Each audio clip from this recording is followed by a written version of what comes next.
Hello，大家好，我係蘇怡。今日咧，我哋要講下點樣做呢一個 shoulder external rotation workout 嘅。咁做呢個動作咧，係想嘗試用下我哋嘅 rotator cuff 啦，呢個肩旋轉肌啦，去做一個 stabilize 嘅動作嘅。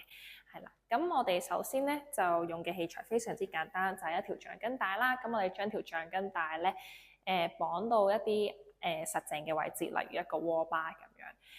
我哋 set up 個 position 咧，就首先將我哋嘅手踭啦屈到90度，將個手踭黐實個身體外側，再捉實嗰條橡筋帶。咁我哋 set 好咗個 position 之後咧，我哋就可以開始去 walk out 㗎啦，即係向外踏啦。